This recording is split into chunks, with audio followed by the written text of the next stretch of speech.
ഈ കഥ ആരംഭിക്കുമ്പോൾ ആദ്യം കാണിക്കുന്നത് തോമസിനെയാണ്. ഇയാൾ ഒരു സയന്റിസ്റ്റ് ആണ്. ഇന്നത്തെ ദിവസം ഇയാളുടെ വീട്ടിലൊരു ഇന്റർവ്യൂ നടക്കുന്നുണ്ട്. വളരെ ഫേമസ് ആയിട്ടുള്ള ഒരു ചാനലിൽ നിന്നാണ് ഈ ഇന്റർവ്യൂ എടുക്കാൻ വേണ്ടി ആൾക്കാർ വന്നിരിക്കുന്നത്. ഈ തോമസ് എന്ന് പറയുന്നത് 40 വർഷമായിട്ട് ഒരു എക്സ്പെരിമെന്റ് ചെയ്തുകൊണ്ടിരിക്കുകയായിരുന്നു. അത് അയാളിപ്പോൾ സക്സസ്ഫുൾ ആയിട്ട് പൂർത്തിയാക്കിയിട്ടുണ്ട്. അയാളുടെ വാദം എന്താണെന്ന് വെച്ച് കഴിഞ്ഞാൽ മരണത്തിന് ശേഷം എല്ലാ മനുഷ്യർക്കും ജീവിതമുണ്ട്. പക്ഷെ നമ്മൾ വിചാരിച്ചു വെച്ചിരിക്കുന്ന പോലത്തെ കാര്യങ്ങളല്ല അയാൾക്ക് പറയാനുള്ളത്. അയാൾ ഈ ആത്മാവുണ്ട്, അതുപോലെ മരിച്ചു കഴിഞ്ഞാൽ സ്വർഗത്തിലേക്ക് പോവും അല്ലെങ്കിൽ നരകത്തിലേക്ക് പോവും എന്നൊന്നുമല്ല വാദിക്കുന്നത്. മരിച്ചു കഴിഞ്ഞാൽ നമ്മുടെ കോൺഷ്യസ്നെസ് മറ്റൊരു ലോകത്തേക്ക് പോകുന്നുണ്ട് എന്നാണ് അയാൾ വാദിക്കുന്നത്. അതായത് ഒരാൾ മരിച്ചു കഴിഞ്ഞാൽ അയാൾക്ക് മറ്റൊരു തലത്തിൽ വേറൊരു ജീവിതമുണ്ട്. അത് തെളിയിക്കാൻ അയാൾ ഒരു മെഷീനും കണ്ടുപിടിച്ചു. ആ മെഷീൻ ഉപയോഗിക്കുകയാണെന്നുണ്ടെങ്കിൽ ഒരാൾ അയാൾ മരിച്ചു കഴിഞ്ഞാൽ എങ്ങോട്ടാണ് പോകുന്നത് എന്ന കാര്യം കാണാൻ പറ്റും. എന്നാൽ അയാൾ ആ മെഷീൻ ഉപയോഗിച്ചിട്ടുണ്ടെന്നല്ലാതെ വേറൊരാളും ആ മെഷീൻ ഇതുവരെയായിട്ട് ഉപയോഗിച്ചിട്ടില്ല. മാത്രമല്ല അതിൽ ഇനിയും വർക്ക് നടന്നുകൊണ്ടിരിക്കുകയാണ്. പക്ഷെ അയാൾ ഇങ്ങനെ കോൺഫിഡന്റ് ആയിട്ട് വാദിക്കുന്നതുകൊണ്ട് ഭൂരിഭാഗം ആൾക്കാർ അത് വിശ്വസിച്ചു. കുറച്ചു കാലമായി അയാൾ ഈ മെഷീനൊക്കെ കണ്ടുപിടിച്ചിട്ട് പിന്നെ ഇയാളുടെ കണ്ടുപിടുത്തത്തെക്കുറിച്ച് ലോകം മൊത്തം അറിയുകയും ചെയ്തു. മരണത്തിന് ശേഷം എല്ലാവരും മറ്റൊരു ലോകത്തേക്കാണ് പോകുന്നതെന്ന് അറിഞ്ഞപ്പോൾ ഒരുപാട് ആൾക്കാരാണ് ആത്മഹത്യ ചെയ്തത്. അതായത് 100,000-ഓളം ആൾക്കാർ. അതിൽ ഇയാളുടെ ഫ്രണ്ട്സ് ഉണ്ട്, എന്തിനേറെ പറയുന്നു സെലിബ്രിറ്റീസ് വരെ ഉണ്ട്. പിന്നെ ലോകത്തിലുള്ള എല്ലാ ആൾക്കാരും അറിഞ്ഞ കാര്യമായതുകൊണ്ട് ഇപ്പൊ അവർ ഈ കണ്ടുപിടുത്തത്തിനൊരു പേരിട്ടിട്ടുണ്ട്. ദ ഡിസ്കവറി എന്നാണ് അതിനെ വിളിക്കുന്നത്. ഇപ്പൊ ഞാൻ നേരത്തെ പറഞ്ഞല്ലോ 100,000 ആൾക്കാരൊക്കെ മരിച്ചെന്ന്. ഈ സംഭവത്തിനൊക്കെ ശേഷമാണ് അയാൾ ഇപ്പോൾ ഒരു ഇന്റർവ്യൂ കൊടുക്കുന്നത്. ആ ഇന്റർവ്യൂവിൽ ആ ലേഡി ഒരു പ്രത്യേക ചോദ്യം ചോദിക്കുന്നുണ്ട്. നിങ്ങൾ പറയുന്നു നിങ്ങളൊരു മെഷീൻ കണ്ടുപിടിച്ചെന്ന്. ആ മെഷീൻ ഉപയോഗിച്ച് കഴിഞ്ഞാൽ ഒരാൾ മരിച്ചു കഴിഞ്ഞാൽ എങ്ങോട്ടാണ് പോകുന്നത് എന്ന് കാണാനും പറ്റുമെന്ന്. അതുകൊണ്ട് എന്റെ ചോദ്യം ഇതാണ്, നമുക്കങ്ങനെ കാണാൻ പറ്റുന്നത് ആ മെഷീൻ ഉപയോഗിക്കുമ്പോൾ നമ്മുടെ ബ്രെയിൻ വേവ്സ് ആ ലോകത്തിലേക്ക് സഞ്ചരിക്കുന്നോണ്ടല്ലേ? അതല്ലേ നിങ്ങൾ പറഞ്ഞു വരുന്നത്? എന്നാൽ എങ്ങോട്ടാണ് ആ ബ്രെയിൻ വേവ്സ് പോകുന്നത്? യഥാർത്ഥത്തിൽ അങ്ങനെ ഒരു ലോകമുണ്ടോ? അത് നിങ്ങൾക്ക് തെളിയിക്കാൻ പറ്റുമോ എന്നാണ് ആ ലേഡി ചോദിക്കുന്നത്. എന്നാൽ അവളുടെ ആ ചോദ്യം കേൾക്കുമ്പോൾ അയാൾ വളരെ ഇൻട്രസ്റ്റിംഗ് ആയിട്ടുള്ളൊരു ചോദ്യം തിരിച്ച് അവളുടെ അടുത്ത് ചോദിച്ചു. താങ്കൾ ഇപ്പോൾ റെയിൽവേ സ്റ്റേഷനിലേക്ക് എത്തിയെന്ന് വിചാരിക്കുക. താങ്കൾ അവിടേക്ക് എത്തുമ്പോൾ അവിടെ നിന്നൊരു ട്രെയിൻ പുറപ്പെടുന്നുണ്ട്. പക്ഷെ ആ ട്രെയിൻ എങ്ങോട്ടാണ് പോകുന്നത് എന്ന കാര്യം നിങ്ങൾക്ക് അറിയത്തില്ല. അതിന്റെ അർത്ഥം ആ ട്രെയിൻ അവിടെ നിന്ന് പോകുന്നില്ല എന്നാണോ? അതേപോലെ തന്നെയാണ് ഞാൻ പറഞ്ഞ കാര്യം. ഞാൻ കണ്ടുപിടിച്ച മെഷീൻ ഉപയോഗിക്കുമ്പോൾ നമ്മുടെ ബ്രെയിൻ വേവ്സ് എങ്ങോട്ടാണ് പോകുന്നതെന്ന് വെച്ച് കഴിഞ്ഞാൽ അതെനിക്ക് തെളിയിക്കാനൊന്നും പറ്റത്തില്ല. അതിന്റെ അർത്ഥം ആ ബ്രെയിൻ വേവ്സ് സഞ്ചരിക്കുന്നില്ല എന്നല്ല. അയാൾ അങ്ങനെ ഒരു എക്സ്പ്ലനേഷൻ കൊടുത്തപ്പം പിന്നീട് അതിനെക്കുറിച്ച് ആ ലേഡി ഒന്നും ചോദിക്കുന്നില്ല. അങ്ങനെ ഇന്റർവ്യൂ ഒക്കെ കഴിഞ്ഞു. എന്നാൽ ഈ സമയത്താണ് മറ്റൊരു കാര്യം സംഭവിക്കുന്നത്. ആ ഇന്റർവ്യൂവിന് വന്ന ആൾക്കാരുടെ കൂട്ടത്തിലൊരുത്തൻ പെട്ടെന്ന് തോക്കെടുത്തിട്ട് സ്വയം വെടിവെച്ച് മരിക്കുകയാണ്. അയാളും ഇപ്പൊ തോമസിന്റെ വാദത്തിൽ വിശ്വസിക്കുന്നുണ്ട്. ഇപ്പൊ നല്ല ബെറ്റർ ആയിട്ടൊരു ലൈഫ് കിട്ടുമെന്ന് വിചാരിച്ചിട്ടാണ് അയാൾ ആത്മഹത്യ ചെയ്തത്. ഇനി കാണിക്കുന്നത് ഈ കഥയിലെ നായകനെയാണ്. ഇവന്റെ പേര് വിൽ എന്നാണ്. നമ്മൾ നേരത്തെ കണ്ട സയന്റിസ്റ്റായ തോമസ് ഉണ്ടല്ലോ, അയാളുടെ മകനാണ് ഇവൻ. ഒരു ഡോക്ടറാണ്. ഇപ്പൊ ജോലിയൊക്കെ കഴിഞ്ഞ് അച്ഛനെ കാണാൻ വേണ്ടി പോകുന്ന വഴിയാണ് അവൻ. അതിനുവേണ്ടി അവനിപ്പോ ഒരു ബോട്ടിലേക്ക് കയറി. എന്നാൽ ബോട്ടിന്റെ അകത്തേക്ക് കയറുമ്പോൾ അതിനകത്ത് അങ്ങനെ ആരും കാണുന്നില്ല, എംപ്റ്റി ആണ്. എന്നാൽ ഈ സമയം അവിടുത്തെ ടി-വിയിൽ ഒരു ന്യൂസ് കാണിക്കുന്നുണ്ട്. ആ ന്യൂസിൽ പറയുന്നത് ഇവന്റെ അച്ഛനായ തോമസിനെ കുറിച്ചാണ്. അയാൾ കുറച്ചു മുമ്പ് കൊടുത്ത ആ ഇന്റർവ്യൂ ഉണ്ടല്ലോ, ആ ഇന്റർവ്യൂ കഴിഞ്ഞതിന് ശേഷം പിന്നെ ഒരുപാട് ആൾക്കാർ ആത്മഹത്യ ചെയ്തു. അതായത് ഇപ്പൊ ഈ ഡിസ്കവറി കാരണം 40,000 ആൾക്കാരാണ് മരിച്ചത്. മാത്രമല്ല ആ ഇന്റർവ്യൂവിന് ശേഷം തോമസ് അങ്ങനെ പുറത്തേക്കൊന്നും ഇറങ്ങാറില്ല. അയാളിപ്പോ ഒരു വീട്ടിനകത്ത് തന്നെയാണ് താമസം. ഈ തോമസിന്റെ ഈ ഭ്രാന്തമായിട്ടുള്ള ഈ എക്സ്പെരിമെന്റ് വില്ലിന് തീരെ ഇഷ്ടമല്ല. പലതവണ അവൻ അച്ഛനോട് ആ പരിപാടി നിർത്താൻ പറഞ്ഞിട്ടുണ്ടായിരുന്നു. പക്ഷെ അയാൾ കേട്ടില്ല. അയാൾ തുറന്നുകൊണ്ടേയിരുന്നു. ആ ഒരു കാരണം കൊണ്ട് ഇവൻ അച്ഛൻ്റെ അടുത്തൊരു ദേഷ്യമുണ്ട്. ഇപ്പൊ ആ ന്യൂസിൽ ആ പ്രശ്നങ്ങളെ കുറിച്ചൊക്കെ പറഞ്ഞുകൊണ്ടിരിക്കുന്നത് കേൾക്കുമ്പോൾ അവൻ വേഗം ചെന്നിട്ട് ആ ടി-വി അങ്ങോട്ട് ഓഫ് ചെയ്തു. അതിൽ ഈ സമയത്താണ് അവൻ വേറൊരു കാര്യം ശ്രദ്ധിക്കുന്നത്. ആ ബോട്ടിനകത്ത് ഒരു ലേഡി ഇരിക്കുന്നുണ്ട്. ഇവളുടെ പേര് ഐല എന്നാണ്. ആരെങ്കിലും ഒരാളെ സംസാരിക്കാൻ കിട്ടിയതുകൊണ്ട് അവൻ വേഗം അവളുടെ അടുത്തേക്ക് ചെന്നു. എന്നാൽ അവളെ കാണുമ്പോഴാണ് അവനൊരു കാര്യം ശ്രദ്ധിക്കുന്നത്. ഇവളെവിടെയോ അവൻ കണ്ടിട്ടുണ്ട്. അത് അവൻ അവളുടെ അടുത്ത് പറയുകയും ചെയ്തു, തന്നെ ഞാൻ എവിടെയോ കണ്ടിട്ടുണ്ടല്ലോ എന്ന്. അതേക്കെന്ന് അവള് പറയുന്നത് ചിലപ്പോൾ കണ്ടിട്ടുണ്ടാവും, പക്ഷെ ഓർക്കാൻ പറ്റുന്ന അങ്ങനെ ഒരു ഫേസ് നിനക്കുള്ളതായിട്ട് എനിക്ക് തോന്നുന്നില്ല. അതുകൊണ്ടാണ് ഞാൻ നിന്നെ ഓർക്കാത്തത് എന്നാണ് അവള് പറയുന്നത്. അങ്ങനെ അവർ രണ്ടുപേരും ഓരോരോ കാര്യങ്ങളൊക്കെ അവിടെ ഇരുന്ന് സംസാരിക്കാൻ തുടങ്ങി. കുറെ നേരത്തെ യാത്രയുണ്ട് അങ്ങോട്ട്. അതിനിടയിൽ അവനൊരു കാര്യം പറഞ്ഞു. അവനൊരു പേഷ്യന്റ് ഉണ്ടായിരുന്നു. പക്ഷെ എന്ത് കാണിച്ചാലും അവൾ രക്ഷപ്പെടുന്ന ഒരു അവസ്ഥയിലല്ല. സാധാരണ അങ്ങനെ ഒരു അവസ്ഥ വരുമ്പോൾ എല്ലാവർക്കും ശരിക്കും പേടിയാണ്. എന്നാൽ ആ പേഷ്യന്റിന്റെ കാര്യം അങ്ങനെ അല്ലായിരുന്നു. അവർക്ക് ഒരു പേടിയുമില്ല. എത്രയും പെട്ടെന്ന് മരിക്കണം എന്നാണ് അവർ ആഗ്രഹിച്ചിരുന്നത്. അങ്ങനെ മരിച്ചു കഴിഞ്ഞാൽ പുതിയൊരു ലോകത്തേക്ക് എത്താലോ, അതായിരുന്നു ആ പേഷ്യന്റ് പറഞ്ഞത്. ഈ ഒരു കാര്യം അവൻ അവളുടെ അടുത്ത് പറയുന്നുണ്ട്. അങ്ങനെ ഈ ഒരു സംസാരമൊക്കെ ആയപ്പോഴേക്കും അവർ തമ്മിൽ ശരിക്കും കൂട്ടായി. പിന്നെ പേഴ്സണൽ കാര്യങ്ങളൊക്കെ അവർ സംസാരിക്കാൻ തുടങ്ങി. അതിനിടയിൽ വില്ലു മറ്റൊരു കാര്യം കൂടെ പറയുന്നുണ്ട്. അത് അവന്റെ കുട്ടിക്കാലത്ത് നടന്നൊരു സംഭവമാണ്. അതായത് അവൻ 5 വയസ്സുള്ളപ്പം അവനൊരു ആക്സിഡന്റ് പറ്റി. 1 മിനിറ്റ് നേരത്തേക്ക് അവൻ മരിച്ചുപോയ അവസ്ഥയിലായിരുന്നു. എന്നാൽ ആ സമയത്ത് അവനൊരു സ്വപ്നം കണ്ടു. സ്വപ്നമായിരുന്നെങ്കിലും അത് റിയൽ ആയിട്ടാണ് അവന് ഫീൽ ചെയ്തത്. അതായത് ഒരു ചെറിയ കുട്ടി കടലിൽ മുങ്ങിപ്പോയി. പിന്നീട് അവന് ബോധം വന്നപ്പോഴും ആ സ്വപ്നം അവനെങ്ങനെ ശരിക്കും വേട്ടയാടി. സ്വപ്നമായിരുന്നെങ്കിലും ആ കുട്ടി അവനെ രക്ഷിക്കാൻ പറ്റുമായിരുന്നു. എന്നാൽ അവനത് ചെയ്തില്ല. ആ ഒരു വിഷമം ഇപ്പോഴും അവന് മനസ്സിലുണ്ട്. ആ ഒരു കാര്യമാണ് അവൻ അവളുടെ അടുത്ത് പറയുന്നത്. ഇതൊന്നും കൂടാതെ അവരുടെ ആ സംസാരത്തിൽ ഇപ്പം നടക്കുന്ന ആത്മഹത്യകളെ കുറിച്ചും വില്ലിപ്പോൾ അവളുടെ അടുത്ത് പറയുന്നുണ്ട്. എന്നാൽ വളരെ സിമ്പിളായിട്ടാണ് അവൻ ആ കാര്യങ്ങളൊക്കെ പറയുമ്പോൾ എടുക്കുന്നത്. ആത്മഹത്യ ചെയ്യുന്നവർക്ക് ചെയ്തോട്ടെ, അവർ ഈ ലോകത്തു നിന്ന് രക്ഷപ്പെടുകയല്ലേ ചെയ്യുന്നത് എന്നാണ് അവളുടെ ചോദ്യം. അങ്ങനെ ആ സംസാരങ്ങളും കാര്യങ്ങളൊക്കെ കഴിയുമ്പോഴേക്കും അവർക്ക് ഇറങ്ങേണ്ട സ്ഥലമെത്തി. അവരിറങ്ങുകയും ചെയ്തു. ഇനിയിപ്പോൾ തിരിച്ചു പോകാൻ വേണ്ടി വണ്ടി വരണം. എന്നാൽ അയലയെ സംബന്ധിച്ച് അവളെ പിക്ക് ചെയ്യാൻ വേണ്ടി ആരും വരാമെന്നൊന്നും പറഞ്ഞിട്ടില്ല. അവൾ അതിലെ പോകുന്നൊരു വണ്ടിക്ക് കൈ കാണിച്ചു. അവളുടെ ഭാഗ്യത്തിന് അയാൾ നിർത്തി കൊടുക്കുകയും ചെയ്തു. അതിൽ ഈ സമയം അവനോടൊരു യാത്ര പോലും പറയാതെയാണ് അവൾ ആ വണ്ടിയിലേക്ക് പോയി കയറുന്നത്. എന്നാൽ അവളോടൊരു യാത്ര പറയണം എന്ന് വില്ല് ആഗ്രഹിക്കുന്നുണ്ട്. അതുകൊണ്ട് നമുക്ക് പിന്നീട് എപ്പോഴെങ്കിലും കാണാമെന്നും പറഞ്ഞിട്ട് അവനൊരു ബൈ കൊടുത്തു അവൾക്ക്. അവളാണെങ്കിൽ ആ വണ്ടിയിൽ കയറി പോവുകയും ചെയ്തു. അങ്ങനെ അവൾ പോയി കുറച്ച് സമയം കഴിഞ്ഞപ്പോൾ വില്ലിനെ പിക്ക് ചെയ്യാനുള്ള വണ്ടി കണ്ടു വന്നു. അതിനകത്തുണ്ടായിരുന്നത് അവൻ്റെ ബ്രദറാണ്. ഇവൻ്റെ പേര് ടോബി എന്നാണ്. അങ്ങനെ അവരതിലെ പോകുന്ന സമയത്ത് അവിടെ ഒരു പള്ളിയുണ്ട്. ഇപ്പോൾ വില്ല് നോക്കുമ്പോൾ അവിടെ കുറേ ആൾക്കാർ കൂടിയിട്ടുണ്ട്. അവിടെ എന്തോ ഒരു ഫ്യൂണറൽ നടക്കുകയാണ് എന്ന കാര്യം അവന് മനസ്സിലായി. ഇതിപ്പോൾ എന്താണ് സംഭവം എന്നാണ് അവൻ ടോബിയുടെ അടുത്ത് ചോദിക്കുന്നത്. അത് മറ്റൊന്നുമല്ല, നമ്മുടെ എഡ്ഡി ഇല്ലേ, അവനിപ്പോൾ ആത്മഹത്യ ചെയ്തു. അവൻ്റെ ഫ്യൂണറലാണ് അവിടെ നടക്കുന്നത് എന്നാണ് ടോബി പറയുന്നത്. അത് കേൾക്കുമ്പോൾ ഇവന്മാർക്കൊന്നും വേറൊരു പണിയില്ലേ, ഇതിനൊക്കെ നമ്മുടെ അച്ഛനെ പറഞ്ഞാൽ മതി. കുറച്ച് ദേഷ്യത്തിലാണ് വില്ലത് പറഞ്ഞു നിർത്തുന്നത്. അങ്ങനെ കുറേ സമയത്തെ യാത്രയ്ക്ക് ശേഷം അവരവരുടെ വീട്ടിലേക്ക് എത്തി. അതൊരു വലിയ മാൻഷനായിരുന്നു. ആദ്യമായിട്ടാണ് വില്ലിങ്ങോട്ട് വരുന്നത്. അവൻ നോക്കുമ്പോൾ അവിടെ കുറേ ആൾക്കാരുണ്ട്. പല കളറിലുള്ള യൂണിഫോമാണ് അവരിപ്പോൾ ധരിച്ചിരിക്കുന്നത്. ഇതെന്താ സംഭവം എന്ന് വെച്ച് കഴിഞ്ഞാൽ ഇവരുടെ അച്ഛൻ തോമസ് ആണ് ഈ മാൻഷൻ നടത്തുന്നത്. ഇപ്പോൾ അവിടെ നിൽക്കുന്ന ആൾക്കാരൊക്കെ ഉണ്ടല്ലോ, ഈ ഡിസ്കവറി കാരണം അവരും ആത്മഹത്യക്ക് ശ്രമിച്ച ആൾക്കാരാണ്. എന്നാൽ അവർ പരാജയപ്പെട്ടു പോയി. തോമസ് തന്നെ അവരെല്ലാവരും ഇങ്ങോട്ട് കൊണ്ടുവരായിരുന്നു, അവർക്ക് നല്ലൊരു ജീവിതം കൊടുക്കാൻ വേണ്ടി. മാത്രമല്ല തോമസിന്റെ ആ എക്സ്പെരിമെന്റ് നടക്കുന്നതും ഈ മാൻഷനിലാണ്. ഈ കാര്യങ്ങളൊക്കെ പറഞ്ഞു കൊടുത്തിട്ടാണ് ടോബി വില്ലിനെയും വിളിച്ചുകൊണ്ട് ആ മാൻഷന്റെ അകത്തേക്ക് പോകുന്നത്. അങ്ങനെ അവിടുത്തെ കാര്യങ്ങളൊക്കെ കാണിച്ചു കൊടുത്തതിന് ശേഷം ടോബി വില്ലിനെയും വിളിച്ചുകൊണ്ട് പോകുന്നത് ആ മെഷീൻ വെച്ചിരിക്കുന്ന റൂമിലേക്കാണ്. അവൻ ആ റൂമിലേക്ക് കയറുമ്പം അവിടെ 2 ആൾക്കാരുണ്ട്. അതിൽ ഈ പ്രായമുള്ള ഈ മൊട്ടത്തലേനെ കണ്ടില്ലേ, ഇയാളുടെ പേര് കൂപ്പർ എന്നാണ്. പിന്നെയുള്ളത് ഒരു ലേഡിയാണ്, ഇവളുടെ പേര് ലേസി എന്നാണ്. ഈ കൂപ്പറും ലേസിയും പിന്നെ ടോബിയും കൂടെയാണ് ഈ എക്സ്പെരിമെന്റ് നടത്താൻ വേണ്ടി തോമസിനെ സഹായിക്കുന്നത്. അങ്ങനെ അവരൊക്കെ പരിചയപ്പെട്ടതിന് ശേഷം തോമസ് അച്ഛൻ്റെ അടുത്തേക്ക് വന്നു. ഈ സമയം അച്ഛനാണെങ്കിൽ ആ എക്സ്പെരിമെന്റ് നടത്തിക്കൊണ്ടിരിക്കുകയാണ്. അയാൾ അവിടെ കിടക്കുന്നുണ്ട്. അയാളുടെ തലയിലേക്ക് കുറെ വയറുകളും കണക്ട് ചെയ്തിട്ടുണ്ട്. 1 മിനിറ്റ് നേരത്തേക്ക് ഒരു മനുഷ്യന്റെ ഹാർട്ട് സ്റ്റോപ്പ് ചെയ്യും. അങ്ങനെയാണ് ആ എക്സ്പെരിമെന്റിന്റെ തുടക്കം. ആ സമയത്ത് അവരുടെ ബ്രെയിൻ വേവ്സ് ട്രാവൽ ചെയ്യാൻ തുടങ്ങും. അങ്ങനെ അത് ട്രാവൽ ചെയ്തിട്ട് മനുഷ്യന്റെ ആഫ്റ്റർ ലൈഫിലേക്കാണ് പോകുന്നത് എന്നാണ് തോമസ് പറയുന്നത്. പക്ഷെ ഇതുവരെയായിട്ടും ആ മെഷീന്റെ പണി പൂർത്തിയായിട്ടില്ല. അത് പൂർത്തിയാക്കാനുള്ള ശ്രമങ്ങളാണ് തോമസ് ഇപ്പോൾ നടത്തിക്കൊണ്ടിരിക്കുന്നത്. ഇനിയിപ്പോൾ അയാളെ ജീവിതത്തിലേക്ക് തിരിച്ചു കൊണ്ടുവരണം. അതിനുവേണ്ടി അയാളുടെ നെഞ്ചിൽ ആ ഡീഫിബ്രിലൈസർ വെച്ചിട്ട് അയാളെ തിരിച്ചു കൊണ്ടുവരും. അങ്ങനെയാണ് ആ എക്സ്പെരിമെന്റ് പൂർത്തിയാക്കുന്നത്. ഇതെല്ലാം കൂടെ കാണുമ്പോൾ വില്ലനാണെങ്കിൽ പിന്നെയും ദേഷ്യം വന്നു. അതുകൊണ്ട് തന്നെ അവൻ ആ റൂമിൽ നിന്ന് പുറത്തേക്ക് പോവാണ്. അങ്ങനെ ആ എക്സ്പെരിമെന്റ് ഒക്കെ കഴിഞ്ഞ് തോമസ് ഇപ്പോൾ പുറത്തേക്ക് വന്നു. അയാളിപ്പോൾ വില്ലിനെ ഒരു റൂമിന്റെ അകത്തേക്ക് വിളിച്ചുകൊണ്ട് പോയിട്ട് കാര്യങ്ങളൊക്കെ തിരക്കാൻ തുടങ്ങി. നീ എന്തിനാണ് ഇപ്പോൾ ഇത്ര തിടുക്കത്തിൽ ഇങ്ങോട്ട് വന്നത് എന്നാണ് അയാളുടെ ചോദ്യം. അതേക്കുന്ന വില്ല് പറയുന്നത്, ഞാൻ വരാൻ കാരണം എന്താണ്, നിങ്ങൾ ഈ കാണിച്ചു കൂട്ടുന്നതൊക്കെ തന്നെ. നിങ്ങൾ കാരണം എത്ര പേരാണ് ആത്മഹത്യ ചെയ്തെന്ന് നിങ്ങൾക്ക് അറിയോ? നിങ്ങൾ എന്താണ് ഈ തെളിയിക്കാൻ ഉദ്ദേശിക്കുന്നത്? മരണത്തിന് ശേഷം എന്ത് ജീവിതം ഉണ്ടെന്നാണ് നിങ്ങൾ ഈ പറയുന്നത്? ഒരിക്കലും അത് തെളിയിക്കാൻ പറ്റത്തില്ല. മാത്രമല്ല നിങ്ങളുടെ ഈ വാദം കാരണം ഇനി ഒരുപാട് ആൾക്കാർ മരിക്കത്തേ ഉള്ളൂ. അതുകൊണ്ട് ദയവ് ചെയ്ത് ഈ പരിപാടിയൊക്കെ ഒന്ന് നിർത്ത് എന്നാണ് അവൻ പറയുന്നത്. എന്നാൽ അവൻ എന്തൊക്കെ പറഞ്ഞിട്ടും ആ എക്സ്പെരിമെന്റ് നിർത്താൻ മാത്രം അയാൾ സമ്മതിക്കുന്നില്ല. അതുകൊണ്ട് തന്നെ അവൻ വളരെ ദേഷ്യത്തോടെ പിന്നെ അവിടെ നിന്ന് ഇറങ്ങിപ്പോയി. അങ്ങനെ അവനിങ്ങനെ ഓരോന്ന് ആലോചിച്ചിട്ട് ആ മാൻഷന്റെ പുറത്ത് നിൽക്കുകയാണ്. ഈ സമയത്താണ് അവൻ എന്തൊരു വിഷം വരുന്നത്, ആരോ മുങ്ങി മരിക്കുന്ന പോലെ. ഈ സമയം അവൻ നോക്കുമ്പോൾ അവനൊരു അത്ഭുതപ്പെടുന്ന കാഴ്ച കണ്ടു. അവിടുത്തെ കടൽ തീരത്തായിട്ട് അവൻ നേരത്തെ പരിചയപ്പെട്ട ആ അയില നിൽക്കുന്നു. അവളിപ്പോൾ ആ കടലിലേക്ക് പോയിട്ട് മരിക്കാനുള്ള തയ്യാറെടുപ്പിലാണ്. അടുത്ത സെക്കൻഡിൽ തന്നെ അവൻ ആ കടൽ തീരത്തേക്ക് ഓടി. ഈ സമയമാകുമ്പോഴേക്കും അവൾ ആ വെള്ളത്തിലേക്ക് മുങ്ങി. എന്നാൽ അവളെ രക്ഷിച്ചേ അടങ്ങൂ എന്ന വാശിയിലാണ് അവൻ. അതുകൊണ്ട് അവൻ വേഗം അവളുടെ അടുത്തേക്ക് നീന്തുകയാണ്. അങ്ങനെ എങ്ങനെയൊക്കെയോ അവൻ അവളെയും പൊക്കിയെടുത്തിട്ട് പുറത്തേക്ക് വന്നു. അവൻ അവളെ രക്ഷിച്ചതുകൊണ്ട് അവൾക്കാണെങ്കിൽ വല്ലാത്തൊരു ദേഷ്യമാണ്. നീ എന്തിനാണ് എന്നെ രക്ഷിച്ചത് എന്നാണ് അവൾ ചോദിക്കുന്നത്. അതേക്കുമ്പോൾ കുറച്ചു മുമ്പ് നമ്മൾ പരിചയപ്പെട്ട് നീ ഓർക്കുന്നില്ലേ, നിന്നോട് സംസാരിച്ച അപ്പം മുതൽ എനിക്ക് നിന്നെക്കുറിച്ച് വല്ലാത്തൊരു ഫീലിങ്സ് ആയിരുന്നു. നീ എന്തൊക്കെ ചെയ്യാൻ പോകുന്ന പോലെ. ആ സംസാരത്തിൽ തന്നെ നീ ആത്മഹത്യയെ സപ്പോർട്ട് ചെയ്യുന്ന ആളാണ് എന്ന കാര്യം എനിക്ക് മനസ്സിലായിരുന്നു. പിന്നെ നമ്മൾ തമ്മിൽ പരിചയപ്പെടുകയും ചെയ്തു. അതുകൊണ്ടാണ് ഞാൻ നിന്നെ രക്ഷിച്ചത് എന്നാണ് അവൻ പറയുന്നത്.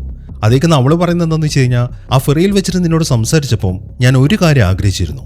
നീ ആയിരിക്കണമേ ഈ ജീവിതത്തിൽ ഞാൻ അവസാനം കാണുന്ന ആളെന്ന്. അതാണ് ഇപ്പം നീ തെറ്റിച്ചിരിക്കുന്നത്. നീ ഒരിക്കലും എന്നെ രക്ഷിക്കാൻ പാടില്ലായിരുന്നു എന്നൊക്കെയാണ് അവളിങ്ങനെ ദേഷ്യത്തോടെ പറയുന്നത്. എന്നാൽ അവൻ അത് വലിയ മൈൻഡൊന്നും ചെയ്യുന്നില്ല. അങ്ങനെ അവൻ അവളെയും വിളിച്ചുകൊണ്ട് നേരെ ആ മാൻഷനിലേക്കാണ് പോകുന്നത്. എന്നിട്ട് അവൻ ടോബിയെ കണ്ട് ഇവക്കും കൂടെ ഇവിടെ അഡ്മിഷൻ കൊടുക്കണം എന്നാണ് പറയുന്നത്. എന്നാൽ ടോബി പറയുന്നത് ഇവിടെ അങ്ങനെ എല്ലാവർക്കും അഡ്മിഷൻ ഒന്നും കൊടുക്കാൻ പറ്റത്തില്ല. ആദ്യം അതിന് നമ്മൾ അച്ഛൻ സമ്മതിക്കണം. പിന്നെ ഒരാൾ അഡ്മിഷൻ എടുക്കുമ്പോൾ ഒരു ഇന്റർവ്യൂ ഒക്കെ നടത്തും. അതൊക്കെ കഴിഞ്ഞിട്ടേ ഒരാൾക്ക് അഡ്മിഷൻ കൊടുക്കണോ വേണ്ടയോ എന്നൊക്കെ തീരുമാനിക്കാൻ പറ്റത്തുള്ളൂ എന്നാണ് ടോബി പറയുന്നത്. അങ്ങനെ അവർ ആ കാര്യം സംസാരിച്ചുകൊണ്ടിരിക്കുമ്പോഴാണ് തോമസ് അങ്ങോട്ട് വരുന്നത്. അയാളെ കാണുമ്പോഴാണ് തോമസ് ആയിരുന്നു വില്ലിന്റെ അച്ഛൻ എന്ന കാര്യം അവൾക്കും മനസ്സിലാവുന്നത്. അങ്ങനെ തോമസ് അവളെ ഇന്റർവ്യൂ എടുക്കാൻ തുടങ്ങി. അയാൾ ചോദിക്കുന്നത് നീ എന്തിനാണ് ആത്മഹത്യ ചെയ്യാൻ ശ്രമിക്കുന്നതെന്നാണ്. അതിനെല്ലാവർക്കും പറയാനുള്ള കാരണങ്ങൾ തന്നെ അവൾക്കുള്ളൂ. ഈ ലൈഫിൽ അവൾ എന്തൊക്കെ ചെയ്തിട്ടും ഒന്നും അങ്ങോട്ട് ശരിയാവുന്നില്ല. ഇനി അവൾക്ക് അങ്ങോട്ട് ഒന്നും ചെയ്യാനുമില്ല. അതുകൊണ്ട് എങ്ങനെയെങ്കിലും മരിച്ചാൽ മതി എന്നാണ് അവൾ പറയുന്നത്. മാത്രമല്ല, ആ സംസാരത്തിനിടയിൽ അവൻ കാരണം എന്നവൾ പറയുന്നുണ്ട്. എന്നാൽ അവളത് അറിയാതെ പറഞ്ഞു പോകുന്നതാണ്. അപ്പം തന്നെ അവളത് സ്റ്റോപ്പ് ചെയ്യുകയും ചെയ്തു. പിന്നീട് ഈ അവനെക്കുറിച്ച് അവൾ പറയുന്നില്ല. പക്ഷെ അതിൽ നിന്ന് നമുക്കൊരു കാര്യം മനസ്സിലാക്കാം. അവൾ ഏതോ ഒരുത്തിനെ കുറിച്ച് ഓർത്തിട്ട് നല്ല രീതിയിൽ വിഷമിക്കുന്നുണ്ട്. ഇനി അവൾ അവനെന്ന് പറഞ്ഞത് അയാൾ ശ്രദ്ധിക്കാത്തതുകൊണ്ടാണെന്ന് അറിയത്തില്ല. പിന്നീട് അയാൾ അതിനെക്കുറിച്ച് അവളോട് ചോദിക്കുന്നില്ല. മാത്രമല്ല, തോമസ് അവൾക്ക് അഡ്മിഷൻ കൊടുക്കുകയും ചെയ്തു. അങ്ങനെ ആ ഇന്റർവ്യൂ ഒക്കെ നടന്നുകൊണ്ടിരിക്കുന്ന സമയത്ത് വില്ലാണെങ്കിൽ ആ മാൻഷന്റെ അകത്തുള്ള കാര്യങ്ങളൊക്കെ നടന്നിങ്ങനെ കണ്ടുകൊണ്ടിരിക്കുകയാണ്. ഭയങ്കര സെറ്റപ്പാണ് അതിനകത്ത് ചെയ്തു വെച്ചിരിക്കുന്നത്. അവിടെ താമസിക്കുന്ന എല്ലാ റെസിഡൻസിനും നല്ല രീതിയിൽ ജീവിക്കാനുള്ള എല്ലാ കാര്യങ്ങളും അവിടെ ചെയ്തു വെച്ചിട്ടുണ്ട്. അങ്ങനെ അതൊക്കെ അവൻ നടന്ന് കണ്ടതിന് ശേഷം അവന് കൊടുത്ത റൂമിലേക്കാണ് അവൻ അടുത്തായിട്ട് പോകുന്നത്. എന്നാൽ അങ്ങനെ ലക്ഷറിയസ് ആയിട്ടുള്ള റൂമൊന്നും അവരവന് കൊടുത്തിട്ടില്ല. അവിടെ താമസിക്കുന്ന ആൾക്കാർ എങ്ങനത്തെ റൂമിലാണോ കിടക്കുന്നത് അതുപോലത്തെ റൂം തന്നെയാണ് അവരിപ്പോൾ വില്ലിനും കൊടുത്തിരിക്കുന്നത്. അങ്ങനെ സമയം രാത്രി. ആ മാൻഷനിലെ കുറച്ച് ആൾക്കാരെ മാത്രം അവിടെ റൂമിൽ ഇങ്ങനെ നിരത്തിയിരുത്തിയിട്ടുണ്ട്. ആ റൂമിന്റെ പുറത്തായിട്ട് കൂപ്പറും ലേസിയും ഇരിക്കുന്നുണ്ട്. ഈ സമയത്താണ് ലേസി കൂപ്പറിൻ്റെ അടുത്തൊരു കാര്യം പറയുന്നത്. ഇപ്പം അയിലേക്ക് അവിടെ അഡ്മിഷൻ കൊടുത്തല്ലോ, ആ കാര്യം അവൾക്ക് ഇഷ്ടപ്പെട്ടിട്ടില്ല. പക്ഷെ അവൾ അങ്ങനെ പറയുന്നില്ല. അവൾ പറയുന്നത് ചില ആൾക്കാരൊക്കെ ഇവിടെ അഡ്മിഷൻ കിട്ടാൻ വേണ്ടി മാത്രം ആത്മഹത്യക്ക് ശ്രമിക്കുന്നുണ്ടെന്നാണ്. അതേക്കുന്ന കൂപ്പർ പറയുന്നത് അത് പുള്ളിയുടെ ഇഷ്ടമല്ലേ, പുള്ളിയോട് നമുക്ക് ഇതിനെക്കുറിച്ചൊന്നും ചോദിക്കാൻ പറ്റത്തില്ലല്ലോ എന്നാണ് കൂപ്പറിൻ്റെ ചോദ്യം. അങ്ങനെ ആ സംസാരത്തിനിടയിലാണ് തോമസ് വരുന്നത്. അങ്ങനെ തോമസ് ഇപ്പം ആ റൂമിൻ്റെ അകത്തേക്ക് കയറിയിട്ട് ചില കാര്യങ്ങളൊക്കെ അവിടെ ഇങ്ങനെ ഇരുത്തിരിക്കുന്ന ആൾക്കാരുടെ അടുത്ത് പറയാണ്. ആ കൂട്ടത്തിൽ അയിലയും ഇരിക്കുന്നുണ്ട്. അതായത് അവിടെ താമസിക്കുന്ന ആൾക്കാരിൽ ഈ കുറച്ച് പേരെ മാത്രം അയാൾ ഒരു പ്രത്യേക കാര്യത്തിന് വേണ്ടി സെലക്ട് ചെയ്തിരിക്കുകയാണ്. അതായത് ആ മെഷീൻ എക്സ്പെരിമെൻ്റ് ചെയ്യാൻ വേണ്ടി. ഇവർക്കൊക്കെ ഇവരുടെ ആഫ്റ്റർ ലൈഫ് എന്താണ് എന്ന കാര്യം അയാൾ ആ മെഷീനിൽ കാണിച്ചു കൊടുക്കും. പക്ഷേ അയാൾ അതിന് ചില റൂൾസൊക്കെ പറയുന്നുണ്ട്. ഇനിയിപ്പോൾ നമ്മൾ ആ മെഷീനിൽ എക്സ്പെരിമെൻ്റ് ചെയ്യുമ്പം അത് സക്സസ് ആവുകയാണെങ്കിലും ഫെയിൽ ആവുകയാണെങ്കിലും ഇവിടെ നടക്കുന്ന ഒരു കാര്യവും ഈ മാൻഷനിൽ താമസിക്കുന്ന ഒരാളോട് നിങ്ങൾ പറയാൻ പാടില്ല. അതാണ് അയാളുടെ മെയിൻ റൂള്. അവരാണെങ്കിൽ അതിന് ഓക്കെ പറയുകയും ചെയ്തു. അങ്ങനെ ആ സംസാരത്തിന് ശേഷം കുറച്ച് സമയം നിങ്ങളൊന്ന് പ്രാർത്ഥിക്കുമെന്നും പറഞ്ഞിട്ട് തോമസ് പുറത്തേക്ക് പോയി. ഈ സമയം അയിലയുടെ അടുത്തിരിക്കുന്നത് വില്ലാണ്. അവർ പ്രാർത്ഥിക്കുന്നൊന്നുമില്ല. അങ്ങനെ അവിടെ ഇരിക്കുന്ന സമയത്താണ് അയില വില്ലിൻ്റെ അടുത്തൊരു കാര്യം ചോദിക്കുന്നത്. നീ എൻ്റെ പേര് ഇവിടെ അഡ്മിഷനിൽ കൊടുത്തപ്പം എനിക്കൊരു സെക്കൻഡ് നെയിം നീ വെച്ചിട്ടുണ്ടല്ലോ, അതും ഒരു ലേഡിയുടെ പേര്, അതാരാണ് എന്നാണ് അവൾ ചോദിക്കുന്നത്. അതെൻ്റെ അമ്മയാണ് എന്നാണ് അവൻ പറയുന്നത്. അങ്ങനെ അവളിപ്പം അവൻ്റെ അമ്മയെക്കുറിച്ച് ചോദിച്ചു, അവരിപ്പോൾ എവിടെയുണ്ടെന്ന്. ഈ സമയം അവൻ പറയുന്നത് എൻ്റെ അച്ഛൻ കാരണം എൻ്റെ അമ്മ മരിച്ചുപോയി എന്നാണ്. അതായത് അവൻ്റെ അച്ഛൻ കാരണം അവൻ്റെ അമ്മ ആത്മഹത്യ ചെയ്തു. അവൻ അത് പറയുമ്പം അപ്പോൾ ആഫ്റ്റർ ലൈഫിന് വേണ്ടിയിട്ടാണ് അവൻ്റെ അമ്മ ആത്മഹത്യ ചെയ്തത് എന്ന കാര്യമൊക്കെ മനസ്സിലായി. അങ്ങനെ ആ പ്രാർത്ഥനയൊക്കെ കഴിഞ്ഞ് കുറച്ച് സമയം കഴിയുമ്പം തോമസ് ഇപ്പം ഒരുത്തിനെയും കൊണ്ട് അങ്ങോട്ട് വന്നു. അവൻ്റെ തലയിൽ ഇപ്പോൾ ആ വയറുകളൊക്കെ കണക്ട് ചെയ്തിട്ടുണ്ട്. ഇങ്ങനെയാണ് വയറുകൾ ശരീരത്തിലേക്ക് കണക്ട് ചെയ്യുന്നത് എന്നാണ് അയാളിപ്പോൾ ഡെമോൺസ്ട്രേറ്റ് ചെയ്യുന്നത്. പക്ഷെ ഇപ്പം അവർ ആ എക്സ്പെരിമെൻ്റ് നടത്തുന്നില്ല. അതിനിയും എന്തൊക്കെയോ കാര്യങ്ങൾ ചെയ്യാനുണ്ട്. അങ്ങനെ കുറച്ച് സമയം കഴിഞ്ഞ് അയാൾ അവളുടെ റൂമിലിരിക്കുമ്പോഴാണ് വില്ല അവളുടെ അടുത്തേക്ക് വരുന്നത്. അവൻ അവളുടെ കാര്യത്തിൽ നല്ല ടെൻഷനുണ്ട്. കാരണം അവൾ ആ എക്സ്പെരിമെൻ്റ് കാണാൻ പോവാണല്ലോ. ഇപ്പം അവൻ അവളുടെ അടുത്ത് ചോദിക്കുന്നത്, നീ എന്തിനാണ് ആ എക്സ്പെരിമെൻറ്റിന് തയ്യാറാവുന്നത്, അതുകൊണ്ട് നിനക്ക് എന്താണ് നേട്ടം എന്നാണ് അവൻ്റെ ചോദ്യം. ഒന്നുമില്ല, ആ മെഷീൻ വർക്കാവുന്നുണ്ടോ എന്ന കാര്യം എനിക്കൊന്ന് അറിയണം എന്നാണ് അവൾ പറയുന്നത്. അല്ല ഇനിയിപ്പോൾ വർക്കാവുകയാണെങ്കിലോ എന്താണ് നിൻ്റെ അടുത്ത പ്ലാൻ എന്നാണ് അവൻ്റെ അടുത്ത ചോദ്യം. വർക്കാവുകയാണെങ്കിൽ എന്താണ്, നമ്മളൊരു സ്ഥലത്തേക്ക് ടൂർ പോകുമ്പം അവിടുത്തെ ബ്രൗസറും കാര്യങ്ങളൊക്കെ നോക്കാറില്ലേ, അതുപോലെ തന്നെയാണ് ഈ മെഷീൻ എന്ന് നീ വിചാരിച്ചാൽ മതി എന്നാണ് അവൾ പറയുന്നത്. അതിൽ നിന്നും ആ മെഷീൻ വർക്കാവുകയാണെങ്കിൽ അവൾ ഉറപ്പായിട്ടും മരിക്കും എന്ന കാര്യം അവന് മനസ്സിലായി. അതായത് ഇതിനു മുമ്പ് ആത്മഹത്യ ചെയ്തവരെ പോലെ തന്നെ അവൾക്കും ആഫ്റ്റർ ലൈഫിലേക്ക് പോകാനാണ് അവളുടെ ആഗ്രഹം. അങ്ങനെ കുറച്ച് സമയം കഴിഞ്ഞു. തോമസ് ഇപ്പോൾ ഒരു മീറ്റിംഗ് വിളിച്ചിരിക്കുകയാണ്. ആ മെഷീൻ്റെ പണിയൊക്കെ കഴിഞ്ഞു, അതിനി പരീക്ഷിക്കണം. ആ കാര്യം പറയാനാണ് അയാൾ ഇപ്പോൾ മീറ്റിംഗ് വിളിച്ചിരിക്കുന്നത്. ആദ്യമായിട്ട് അയാളുടെ ദേഹത്ത് തന്നെ അത് പരീക്ഷിക്കാനാണ് അയാൾ തീരുമാനിച്ചിരിക്കുന്നത്. ആ കാര്യം ഇപ്പോൾ അയാൾ ബാക്കിയുള്ളവരുടെ അടുത്ത് പറയുമ്പോൾ വില്ല് അതിന് സമ്മതിക്കുന്നില്ല. എങ്ങനെ ഈ മെഷീൻ വർക്കായിട്ടില്ലെങ്കിൽ എന്ത് ചെയ്യും? 1 മിനിറ്റ് നേരത്തേക്കാണെങ്കിലും നിങ്ങളുടെ ഹാർട്ട് സ്റ്റോപ്പ് ചെയ്തിട്ടാണ് ഈ പരീക്ഷണം നടത്തേണ്ടത്. എങ്ങനെ ഇത് വർക്കായിട്ടില്ലെങ്കിൽ പിന്നെ നിങ്ങളുടെ ജീവിതത്തിലേക്ക് തിരിച്ചു വരാൻ പോകുന്നില്ല. അതുകൊണ്ട് ആദ്യം മറ്റെന്തെങ്കിലും നോക്കുന്നതായിരിക്കും നല്ലത് എന്നാണ് വില്ല് പറയുന്നത്. വില്ല് അങ്ങനെ പറയുമ്പം അത് ശരിയാണ് എന്ന കാര്യം തോമസിന് മനസ്സിലായി. അതുകൊണ്ട് തന്നെ തോമസ് ഇപ്പോൾ പറയുന്നത്, അങ്ങനെയാണെങ്കിൽ നമുക്കൊരു കാര്യം ചെയ്യാം. മരിച്ച ഒരാളുടെ ശരീരത്തിൽ നമുക്ക് ആദ്യം ഈ പരീക്ഷണം നടത്താം. അതിന് നിങ്ങൾ എങ്ങനെയെങ്കിലും ഒരു ബോഡി കണ്ടെത്തിക്കൊണ്ടിരണം എന്നാണ് തോമസ് പറയുന്നത്. അങ്ങനെ അതിന് തുടർന്ന് അയിലയും വില്ലും ടോബിയും കൂടെ ഒരു ബോഡി കണ്ടുപിടിക്കാൻ പോവാണ്. അവരവരുടെ ട്രക്കിലാണ് പോകുന്നത്. ഇപ്പോൾ വണ്ടി ഓടിക്കുന്ന ടോബിയാണ്, അവൻ്റെ അടുത്തിരിക്കുന്നത് അയിലയാണ്. ഈ സമയത്താണ് അയില ടോബിയുടെ അടുത്തൊരു കാര്യം ചോദിക്കുന്നത്. വില്ല് പറഞ്ഞല്ലോ നിങ്ങളുടെ അമ്മയെക്കുറിച്ച്, അമ്മ ആത്മഹത്യ ചെയ്തതാണല്ലേ, അവരിനി ആഫ്റ്റർ ലൈഫിലേക്ക് പോകാൻ വേണ്ടിയിട്ടാണ് അങ്ങനെ ചെയ്തത് എന്നാണ് അവളുടെ ചോദ്യം. അതുകൊണ്ടൊന്നുമല്ല, അമ്മ ആത്മഹത്യ ചെയ്യുന്ന സമയത്ത് അച്ഛൻ ഈ മെഷീൻ കണ്ടുപിടിച്ചിട്ടില്ലായിരുന്നു, പുള്ളി അതിൻ്റെ റിസർച്ച് നടത്തുന്ന സമയമായിരുന്നത് എന്നാണ് ടോബി പറയുന്നത്. അങ്ങനെ കുറച്ച് സമയത്തെ യാത്രയ്ക്ക് ശേഷം അവരിപ്പോൾ ഒരു മോർച്ചറിയിലെത്തി. അവിടെ നിന്ന് ആ ബോഡി സംഘടിപ്പിക്കാം എന്നാണ് അവർ തീരുമാനിച്ചിരിക്കുന്നത്. എന്നാൽ വെറുതെ അങ്ങോട്ട് ചെന്നിട്ട് ചോദിച്ചു കഴിഞ്ഞാൽ ബോഡി ആരും വിട്ടുതരത്തില്ല. അതുകൊണ്ട് ഒരു ബോഡി അവിടെ നിന്ന് അടിച്ചുകൊണ്ട് വരാം എന്നാണ് അവർ തീരുമാനിച്ചിരിക്കുന്നത്. എന്നാൽ അവിടെ ഒരാളിരിക്കുന്നുണ്ട്. അയാളെ ഡൈവേർട്ട് ചെയ്യാൻ വേണ്ടി ടോബി ഇപ്പോൾ അയാളുടെ അടുത്തേക്ക് ചെന്നിട്ട് ഓരോരോ കാര്യങ്ങൾ പറയാണ്. അതിനിടയിൽ അയലയും വില്ലും കൂടെ നേരെ ആ മോർച്ചറിയുടെ ഉള്ളിലേക്ക് കയറി എന്നിട്ട് അവർക്ക് പറ്റിയൊരു ബോഡി സെർച്ച് ചെയ്യാണ്. അങ്ങനെ ആ സെർച്ചിങ്ങിൽ പാറ്റ് ഫിലിപ്സ് എന്ന പേരുള്ള ഒരാളുടെ ബോഡി അവർക്ക് കിട്ടി. അത് അവർക്ക് പറ്റിയ ബോഡിയായിരുന്നു. അങ്ങനെ പെട്ടെന്ന് തന്നെ അവർ അതും എടുത്തിട്ട് അവിടെ നിന്ന് പോരുകയാണ്. എന്നാൽ പോകുന്ന വഴിക്ക് ആ ട്രക്കിലിരിക്കുമ്പം അയിലെ വില്ലിൻ്റെ അടുത്തൊരു കാര്യം പറയുന്നുണ്ട്. എന്ത് വൃത്തിയായിട്ട റൂമാണ് അവരെനിക്ക് തന്നത്, എനിക്ക് ഈ ബങ്കറിലൊന്നും കിടന്ന് ശീലമില്ല, അതുകൊണ്ട് ഞാൻ ഇനി നിന്റെ റൂം കിടന്നോളാം എന്നാണ് അവൾ പറയുന്നത്. അവനാണെങ്കിൽ അത് സമ്മതിക്കുകയും ചെയ്തു. അങ്ങനെ തിരിച്ച് മാൻഷനിലെത്തിക്കഴിഞ്ഞ് വില്ലിപ്പോൾ അവളെയും കൂട്ടി അവൻ്റെ റൂമിലേക്ക് ചെന്നു. അവൾ വിചാരിച്ചത് അവനൊരു ലക്ഷൂറിയസ് ആയിട്ടുള്ള റൂമൊക്കെ ആയിരിക്കുന്നതാണ്. എന്നാൽ അവൻ്റെ റൂമിലും ആ ബങ്കറിൻ്റെ സെറ്റപ്പ് തന്നെയാണ്. അങ്ങനെ അവളിപ്പം ആ ബങ്കറിൻ്റെ മുകളിൽ കയറി കിടക്കുകയാണ്. താഴെയായിട്ട് വില്ലും കിടക്കുന്നുണ്ട്. അങ്ങനെ അവർ തമ്മിലുള്ള ആ സംസാരത്തിൻ്റെ ഇടയിൽ നിന്റെ അമ്മ എന്തിനാണ് ആത്മഹത്യ ചെയ്തത് എന്ന് അവൾ ചോദിക്കുന്നുണ്ട്. ഈ സമയം അവൻ അതിനെക്കുറിച്ച് എക്സ്പ്ലെയിൻ ചെയ്യുകയാണ്. എന്തിനാണ് അമ്മ ആത്മഹത്യ ചെയ്തതെന്ന് വെച്ച് കഴിഞ്ഞാൽ അതൊന്നും എനിക്കറിയത്തില്ല. അവർ മരിക്കുന്ന ദിവസം അച്ഛൻ്റെ അമ്മയുടെ ആനിവേഴ്സറി ആയിരുന്നു. ആ സമയവും അച്ഛൻ ഈ മെഷീനുമായി ബന്ധപ്പെട്ട റിസർച്ചിലായിരുന്നു. സമയം ഒരുപാട് രാത്രിയായപ്പം അമ്മ അച്ഛനെ ചെന്ന് വിളിച്ചു ഭക്ഷണം കഴിക്കാമെന്നൊക്കെ പറഞ്ഞിട്ട്. ആനിവേഴ്സറി ആയതുകൊണ്ട് അവർ കുറേയധികം സാധനങ്ങളൊക്കെ ഉണ്ടാക്കി വെച്ചിട്ടുണ്ടായിരുന്നു. എന്നാൽ അമ്മ വന്ന് വിളിച്ചപ്പോൾ അച്ഛൻ പോയില്ല. നീ പോയി കിടക്കാൻ നോക്ക്, എനിക്ക് ഈ ജോലി കംപ്ലീറ്റ് ആക്കാണ്ടെന്നും പറഞ്ഞിട്ട് അച്ഛൻ അമ്മയെ റൂമിലേക്ക് പറഞ്ഞു വിടായിരുന്നു. അമ്മയാണെങ്കിൽ ഒന്നും മിണ്ടാതെ റൂമിലേക്ക് പോവുകയും ചെയ്തു. പിന്നീട് ഞങ്ങൾ കാണുന്നത് അമ്മ ബാത്ടബിൽ മുങ്ങി മരിച്ചതാണ്. ഈ ഒരു കാര്യമാണ് അവനിപ്പോൾ അവളുടെ അടുത്ത് പറയുന്നത്. അങ്ങനെ പിറ്റേ ദിവസമായി അവരിപ്പം ആ ബോഡിയിൽ പരീക്ഷണം നടത്താൻ പോവാണ്. അതിനുവേണ്ടി ആ പാറ്റ് ഫിലിപ്പിന്റെ ബോഡി ഇപ്പം അവർ ആ മെഷീനിലേക്ക് കടത്തി. എന്നിട്ടിപ്പോൾ അവർ ആ പ്രൊസീജിയറൊക്കെ ആരംഭിച്ചു. ഇനി ഈ മെഷീന്റെ മറ്റൊരു പ്രത്യേകത എന്താണെന്ന് വെച്ച് കഴിഞ്ഞാൽ അവിടെ ഒരു സ്ക്രീൻ വെച്ചിട്ടുണ്ട്. ആ മെഷീൻ കണക്ട് ചെയ്യുന്ന ആള് അയാളുടെ ആഫ്റ്റർ ലൈഫിലേക്ക് കിടക്കുകയാണെങ്കിൽ അയാൾ എന്തൊക്കെയാണോ അയാളുടെ ആഫ്റ്റർ ലൈഫിൽ കാണുന്നത് ആ കാര്യങ്ങളൊക്കെ അവിടുത്തെ സ്ക്രീനിൽ കാണാൻ പറ്റും. അങ്ങനെ അവർ എക്സ്പെരിമെൻ്റ് ഒക്കെ ആരംഭിച്ചു. എന്നാൽ എത്ര ട്രൈ ചെയ്തിട്ടും അത് വർക്കാവുന്നില്ല. മാത്രമല്ല കുറേ തവണ ഇങ്ങനെ ട്രൈ ചെയ്തപ്പം ആ ബോഡിക്ക് ചില ഡാമേജ് ഒക്കെ പറ്റുന്നുണ്ട്. ചെറുതായിട്ട് ബോഡി ഫ്രൈ ആയിപ്പോയി. അതുകൊണ്ട് തൽക്കാലത്തേക്ക് അവർ ആ എക്സ്പെരിമെൻറ്റ് സ്റ്റോപ്പ് ചെയ്തു. എന്നാൽ എല്ലാവരും പോയി കഴിഞ്ഞപ്പോൾ ആരും അറിയാതെ വില്ല ആ റൂമിലേക്ക് വന്നു. എങ്ങനെയെങ്കിലും ഈ പരിപാടി നിർത്തിക്കണം എന്നാണ് അവൻ ആഗ്രഹിക്കുന്നത്. അതിനുവേണ്ടി ആ മെഷീനിൽ എന്തെങ്കിലും ഉടായ്പ ചെയ്യാൻ വേണ്ടിയിട്ടാണ് അവനിപ്പോൾ ആ റൂമിലേക്ക് വന്നിരിക്കുന്നത്. എന്നാൽ അതൊക്കെ അവിടെ ചെയ്തുകൊണ്ടിരിക്കുന്ന സമയത്താണ് അവൻ അത്ഭുതപ്പെടുന്നൊരു കാര്യം കാണുന്നത്. ആ TV സ്ക്രീൻ ഓണായി. അതിലിപ്പോൾ ഒരു വിഷ്വല് കാണിക്കുന്നുണ്ട്. ഒരാളിപ്പം അയാളുടെ വണ്ടി ഓടിച്ചിട്ട് പോവാണ്. ബ്ലാക്ക് ആൻഡ് വൈറ്റിലാണ് അത് കാണുന്നത്. അയാളിപ്പോൾ നേരെ പോകുന്നത് ഒരു ഹോസ്പിറ്റലിലേക്കാണ്. അത്യാവശ്യം നല്ല വലുപ്പമുള്ള ഒരു ഹോസ്പിറ്റലാണത്. കുറേ കോറിഡോറിലൂടെയൊക്കെ നടന്നിട്ട് അയാളിപ്പോൾ ഒരു പേഷ്യൻ്റ് കിടക്കുന്ന റൂമിലെത്തി. അയാളിപ്പോൾ അങ്ങോട്ട് വന്നപ്പം ആ റൂമിൽ നിന്നൊരു ലേഡി വെളിയിലേക്ക് വന്നു. ആ റൂമിനകത്ത് ഒരാൾ തീരെ വയ്യാണ്ട് കിടക്കുന്നുണ്ട്. ഈ സമയം ആ ലേഡി പുറത്തേക്ക് വന്നിട്ട് അയാളുടെ അടുത്ത് നല്ല രീതിയിൽ ദേഷ്യപ്പെടാൻ തുടങ്ങി. ഇത്രയും കാലം നീ എവിടെയായിരുന്നു, ഇപ്പോഴാണോ ഇങ്ങോട്ട് വരുന്നത് എന്നൊക്കെ ചോദിച്ചിട്ടാണ് ആ ലേഡി ഇങ്ങനെ ദേഷ്യപ്പെടുന്നത്. ഇത്രയും കാര്യങ്ങളാണ് ആ വിഷ്വല് കാണുന്നത്. അത് കാണുമ്പം വില്ലിന് ശരിക്കും അത്ഭുതമായിരുന്നു. താനിപ്പോൾ കണ്ടത് ഈ പാറ്റ് ഫിലിപ്സിന്റെ ആഫ്റ്റർ ലൈഫ് ആണോ എന്നാണ് അവനിപ്പോൾ ചിന്തിക്കുന്നത്. അതിനിടയിലാണ് ആരും അങ്ങോട്ട് വരുന്ന ശബ്ദം കേൾക്കുന്നത്. അതിനെ തുടർന്ന് അവൻ ആ TV ഓഫ് ചെയ്യുകയും ചെയ്തു.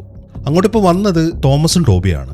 ഒരിക്കൽ കൂടെ ആ ബോഡിയിൽ പരീക്ഷണം നടത്താം എന്ന് കരുതിയിട്ടാണ് അവരിപ്പോൾ അങ്ങോട്ട് വന്നിരിക്കുന്നത്. എന്നാൽ ആ കാര്യം പറയുമ്പോൾ വില്ല അതിന് സമ്മതിക്കുന്നില്ല. ഓൾറെഡി നിങ്ങൾ ഈ ബോഡി ശരിക്കും ഫ്രൈ ചെയ്തിട്ടുണ്ട്.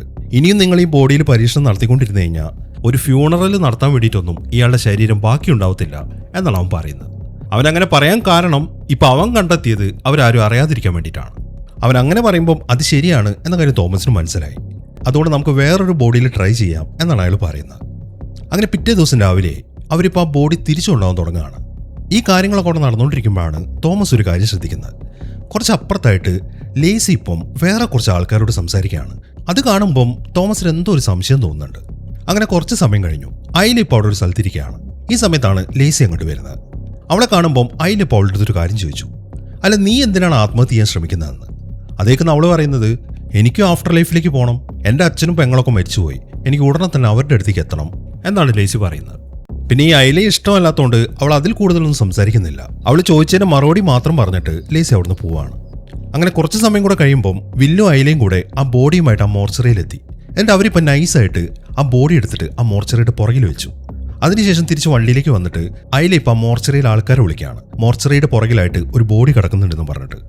അതിനെ തുറന്ന് രണ്ടാൾക്കാർ അങ്ങോട്ട് എത്തി. ആ ബോഡി അവിടെ കിടക്കുന്നത് പ്രശ്നമാണെന്ന് മനസ്സിലായതുകൊണ്ട് അവർ വേഗം ആ ബോഡി എടുത്തിനകത്തേക്ക് പോവുകയും ചെയ്തു. അത് കാണുമ്പോൾ അവർക്ക് രണ്ടുപേർക്കും സമാധാനമായി. ഇനിയിപ്പോൾ ആ ബോഡിയുടെ പേരിൽ വേറെ പ്രശ്നങ്ങളൊന്നും ഉണ്ടാവത്തില്ലല്ലോ. എന്നാൽ ഈ സമയമാകുമ്പോഴേക്കും അയിലേക്ക് വില്ലിൻ്റെ അടുത്ത് ഒരു ഇഷ്ടം തോന്നുന്നുണ്ട്. അതുകൊണ്ട് തന്നെ കിട്ടിയ ഗ്യാപ്പിൽ അവൾ അവനൊരു കിസ് കൊടുക്കുകയാണ്. എന്നാൽ അവനും അവളെ ഇഷ്ടമായിരുന്നു. അതുകൊണ്ട് തന്നെ അവൾ കിസ് ചെയ്തതുകൊണ്ട് അവനൊന്നും പറഞ്ഞിട്ടില്ല. അങ്ങനെ തിരിച്ച് മാൻഷനിലെത്തിയതിനു ശേഷം വില്ലിപ്പം ആ വീഡിയോ ചെക്ക് ചെയ്യുകയാണ്. ഇതാ പാറ്റ് ഫിലിപ്സിൻ്റെത് തന്നെയാണോ എന്ന് അവന് കൺഫേം ചെയ്യണം. അതാണ് അവൻ്റെ ശ്രമം. പക്ഷെ അതിന് ആ ഹോസ്പിറ്റലാണ് ആദ്യം കണ്ടെത്തേണ്ടത്. അതിനുവേണ്ടി അവൻ ഇന്റർനെറ്റ് സെർച്ച് ചെയ്യാൻ തുടങ്ങി. അങ്ങനെ ആ സെർച്ചിങ്ങിൽ ആ വീഡിയോയിൽ കണ്ട പോലത്തെ ഒരു ഹോസ്പിറ്റൽ അവൻ കണ്ടെത്തി. അതിനെ തുടർന്ന് അവൻ നേരെ ആ ഹോസ്പിറ്റലിലേക്ക് പോവാണ്. എന്നിട്ട് ഹോസ്പിറ്റലിൽ ചെന്ന് പാറ്റ് ഫിലിപ്സിനെ കുറിച്ച് അന്വേഷിച്ചു. ഈ സമയം അവിടുത്തെ ഒരു നേഴ്സ് പറയുന്നത് ഈ ഹോസ്പിറ്റൽ ഉണ്ടാക്കിയതിന് ശേഷം പാറ്റ് ഫിലിപ്സ് എന്ന പേരുള്ള 23 ആൾക്കാരെ ഇവിടെ അഡ്മിറ്റ് ചെയ്തിട്ടുണ്ടെന്നാണ്. അത് കേൾക്കുമ്പോൾ എന്നാൽ അവരുടെ ഡീറ്റെയിൽസ് ഒക്കെ കിട്ടുമോ എന്നാണ് അവൻ അടുത്തായിട്ട് ചോദിക്കുന്നത്. അതിനെ തുടർന്ന് ആ നേഴ്സ് ഇപ്പം ആ ഡീറ്റെയിൽസ് എടുക്കാൻ വേണ്ടി പോവാണ്. അങ്ങനെ അവരവിടെ നിന്ന് പോയി കഴിഞ്ഞപ്പം അവൻ വേഗം ആ വീഡിയോ എടുത്തു. എന്നിട്ട് ആ വീഡിയോയിൽ കാണിക്കുന്ന പോലെ അവൻ ആ ഹോസ്പിറ്റലിൻ്റെ അകത്തോടെ നടക്കാൻ തുടങ്ങി. എങ്ങനെയെങ്കിലും ആ റൂം കണ്ടെത്തണം, അതാണ് അവൻ്റെ ശ്രമം. അങ്ങനെ കുറേ നടന്ന് ഒരു സ്ഥലത്ത് എത്തുമ്പോൾ പിന്നീട് മുന്നോട്ട് ആ കോറിഡോർ കാണുന്നില്ല, അവിടെ ഡെഡ് എൻഡാണ്. എന്നാൽ വീഡിയോയിലും മുന്നോട്ട് ഒരു കോറിഡോർ കാണുന്നുമുണ്ട്. ഈ സമയം അവിടെ ഒരാൾ ക്ലീൻ ചെയ്യുന്നുണ്ട്. അവൻ അയാളുടെ അടുത്ത് ചോദിക്കുന്നത് ഇവിടെ വേറൊരു കോറിഡോർ ഉണ്ടായിരുന്നില്ലേ എന്നാണ്. അതേക്കുന്ന അയാൾ പറയുന്നത് ഉണ്ടായിരുന്നു, അതൊരു 10 വർഷങ്ങൾക്ക് മുമ്പാണ്. അതിനുശേഷം ഈ ഹോസ്പിറ്റൽ റെനോവേറ്റ് ചെയ്യാൻ വേണ്ടി ആ ഭാഗങ്ങളൊക്കെ പൊളിച്ചു കളഞ്ഞു എന്നാണ് അയാൾ പറയുന്നത്. അങ്ങനെ പിറ്റേ ദിവസമായി ഇപ്പം മാൻഷനിൽ ഒരു മീറ്റിംഗ് വിളിച്ചിരിക്കുകയാണ്. അതിനുവേണ്ടി അവിടെ താമസിക്കുന്ന എല്ലാ ആൾക്കാരെയും അവിടെ ഇങ്ങനെ നിരത്തിയിരുത്തിയിട്ടുണ്ട്. ഈ സമയം തോമസ് ആണ് സംസാരിക്കുന്നത്. അയാൾ ഒരു ഇൻട്രൊഡക്ഷൻ കൊടുത്തതിന് ശേഷം അയാൾ ഇപ്പോൾ ലേസി ആ സ്റ്റേജിലേക്ക് വിളിച്ചു. സംഭവം എന്താണെന്ന് വെച്ച് കഴിഞ്ഞാൽ നേരത്തെ ലേസി കുറച്ച് ആൾക്കാരോട് സംസാരിക്കുന്നത് കണ്ടിട്ടില്ലായിരുന്നു. അവൾ ആ ആൾക്കാരുടെ അടുത്ത് പറഞ്ഞത് ആ മെഷീൻ ഫെയിലായ കാര്യമാണ്. അതിപ്പോൾ തോമസ് ചോദിച്ചറിഞ്ഞു. യാതൊരു കാരണവശാലും ആ മെഷീനുമായി ബന്ധപ്പെട്ട ഒരു കാര്യവും മറ്റുള്ള റെസിഡൻസിന്റെ അടുത്ത് പറയരുത് എന്നയാൾ സ്ട്രിക്റ്റ് ആയിട്ട് പറഞ്ഞിട്ടുള്ളതാണ്. ഇപ്പൊ അവരുടെ ടീമിലുണ്ടായ ലേസി തന്നെ അത് തെറ്റിച്ചു. അവൾ അങ്ങനെ പറഞ്ഞു നടക്കാനുള്ള കാര്യം ഇപ്പൊ അയിലേക്ക് അവിടെ അഡ്മിഷൻ കൊടുത്തതാണ്. തന്റെ സ്ഥാനം അയില തട്ടിയെടുക്കുമോ എന്നൊരു ടെൻഷൻ അവൾക്കുണ്ടായിരുന്നു. അതുകൊണ്ടാണ് അവൾ ഇങ്ങനത്തെ കാര്യങ്ങളൊക്കെ പറഞ്ഞു നടന്നത്. ഇപ്പൊ ആ ഒരു കാര്യം തോമസ് അറിഞ്ഞതുകൊണ്ട് അയാൾ ഇപ്പൊ ലേസി അവിടെ നിന്ന് ഫയർ ചെയ്യാണ്. എത്രയും പെട്ടെന്ന് സാധനങ്ങളൊക്കെ എടുത്തിട്ട് നിനക്ക് എങ്ങോട്ടാന്ന് വെച്ചാൽ പോവാം എന്നാണ് അയാൾ പറയുന്നത്. അയാളുടെ ഭാഗത്തു നിന്നും അവൾ അത് തീരെ പ്രതീക്ഷിച്ചിട്ടില്ലായിരുന്നു. അതുകൊണ്ട് തന്നെ വളരെ വിഷമത്തിലാണ് അവൾ അവിടെ നിന്ന് ഇറങ്ങിപ്പോകുന്നത്. പെട്ടെന്നൊരു സുപ്രഭാതത്തിൽ അവളെങ്ങനെ പറഞ്ഞു വിട്ട് കാണുമ്പോൾ അവിടെ കൂടിയിരിക്കുന്നവർക്കും ശരിക്കും സങ്കടമായി. അങ്ങനെ അന്ന് രാത്രിയായി വില്ല് പൈലയും കൂട്ടി നേരെ പോയിരിക്കുന്നത് ആ ഹോസ്പിറ്റലിലേക്കാണ്. അതിന്റെ മുമ്പിൽ അവരുടെ വണ്ടി പാർക്ക് ചെയ്തതിനു ശേഷം അവനിപ്പോൾ ആ വീഡിയോ അവൾക്ക് കാണിച്ചു കൊടുത്തു. അത് കാണുമ്പോൾ അവൾക്ക് ശരിക്കും അത്ഭുതമായി. അപ്പൊ ആ മെഷീൻ വർക്കാവുമല്ലേ, ഈ വീഡിയോയിൽ കാണുന്ന ആളല്ലേ അപ്പൊ ആഫ്റ്റർ ലൈഫ് എന്നാണ് അവൾ ചോദിക്കുന്നത്. അതേക്കുന്ന തോമസ് പറയുന്നത് അതെങ്ങനെയാണ് അവിടെ ആഫ്റ്റർ ലൈഫ് ആവുന്നത്? ഈ വീഡിയോയിൽ കാണുന്ന അതേ ഹോസ്പിറ്റലിന് മുമ്പിൽ തന്നെയാണ് നമ്മളിപ്പോൾ ഇരിക്കുന്നത്. അത് ആഫ്റ്റർ ലൈഫ് ആണെങ്കിൽ ഈ ഹോസ്പിറ്റൽ എങ്ങനെയാണ് അവിടെ വരുന്നത് എന്നാണ് അവന്റെ ചോദ്യം. മാത്രമല്ല അതിനെക്കുറിച്ച് അവനിപ്പോൾ ഒരു കൺക്ലൂഷനിൽ എത്തിയിട്ടുണ്ട്. അതായത് അവന്റെ അച്ഛൻ ഇപ്പോൾ പണിത മെഷീൻ ഉണ്ടല്ലോ, അതിന് ഒരാളുടെ മെമ്മറി റെക്കോർഡ് ചെയ്യാൻ പറ്റും. ഇപ്പൊ അവർ കണ്ടുകൊണ്ടിരിക്കുന്നത് ഈ പാറ്റ് ഫിലിംസിന്റെ ഒരു മെമ്മറിയാണ് എന്നാണ് തോമസ് പറയുന്നത്. അങ്ങനെ ആ സംസാരത്തിന് ശേഷം അവർ നേരെ ഹോസ്പിറ്റലിലേക്ക് ചെന്നു. ഇവർ ഈ അന്വേഷിക്കുന്ന പാറ്റ് ഫിലിപ്സുമായി ബന്ധമുള്ള എന്തെങ്കിലും ഫയലുകൾ അവിടെ ഉണ്ടോ എന്നാണ് അവർ ചെക്ക് ചെയ്യുന്നത്. അതായത് പാറ്റ് ഫിലിംസുമായി ബന്ധമുള്ള ആരാണ് ആ ഹോസ്പിറ്റലിൽ കിടന്നത്. പാറ്റ് ഫിലിപ്സ് എന്നു പേരുള്ള 23 ആൾക്കാർ ആ ഹോസ്പിറ്റലിൽ കിടന്നിട്ടുണ്ട് എന്നായിരുന്നല്ലോ ആ നേഴ്സ് പറഞ്ഞിട്ടുണ്ടായിരുന്നത്. എന്നാൽ ആ വീഡിയോയിൽ കാണുന്ന വണ്ടി അവൻ ചെക്ക് ചെയ്തപ്പോൾ അത് വർഷം 2000 മുമ്പുള്ള ഡിസൈനാണ്. അതുകൊണ്ട് 2000 മുമ്പ് അവിടെ അഡ്മിറ്റായ ആൾക്കാരെ കുറിച്ച് അവർ അന്വേഷിക്കേണ്ട കാര്യമില്ല. മാത്രമല്ല 10 വർഷങ്ങൾക്ക് മുമ്പാണ് ആ ഹോസ്പിറ്റൽ റെനോവേറ്റ് ചെയ്തത്, അതായത് 2007. അതായത് 2000-നും 2007-നും ഇടയിലുള്ള പാറ്റ് ഫിലിപ്സിന്റെ ഡീറ്റെയിൽസ് അവിടെ നിന്ന് എടുത്താൽ മതി എന്ന കാര്യം അവർക്ക് മനസ്സിലായി. അങ്ങനെ ആ പരിശോധനയിൽ അവർക്ക് കിട്ടുന്നത് ഒരേ ഒരു ഫയലാണ്. അത് പാറ്റ് ഫിലിപ്സിന്റെ അച്ഛന്റെ ഫയലായിരുന്നു. അപ്പൊ പാറ്റ് ഫിലിപ്സിന്റെ അച്ഛനെയാണ് അവിടെ അഡ്മിറ്റ് ചെയ്തിരിക്കുന്നത് എന്ന കാര്യം അവർക്ക് മനസ്സിലായി. അതിനെ തുടർന്ന് അവൾ തിരിച്ച് മാൻഷനിലേക്ക് തന്നെ എത്തി. ഈ സമയം വലിയ റൂമിലേക്ക് വരുമ്പോൾ അവൾ ഇപ്പോഴും ആ വീഡിയോ ചെക്ക് ചെയ്തുകൊണ്ടിരിക്കുകയാണ്. അതിൽ നിന്നും അവളിപ്പോൾ ഒരു കാര്യം കണ്ടെത്തിയിട്ടുണ്ട്. അത് അവൾ വില്ലിന്റെ അടുത്ത് പറയുകയും ചെയ്തു. ആ ബോഡി അങ്ങോട്ട് കൊണ്ടുവന്നപ്പം അവൾ പാറ്റ് ഫിലിപ്സിന്റെ കയ്യിലെ ടാറ്റു ശ്രദ്ധിച്ചിട്ടുണ്ടായിരുന്നു. എന്നാൽ ആ സമയത്ത് അയാളുടെ കയ്യിലുണ്ടായിരുന്ന ആ ടാറ്റു അല്ല ഇപ്പോൾ ആ വീഡിയോയിൽ കാണുന്ന ടാറ്റു. അതിന് മാറ്റമുണ്ട്.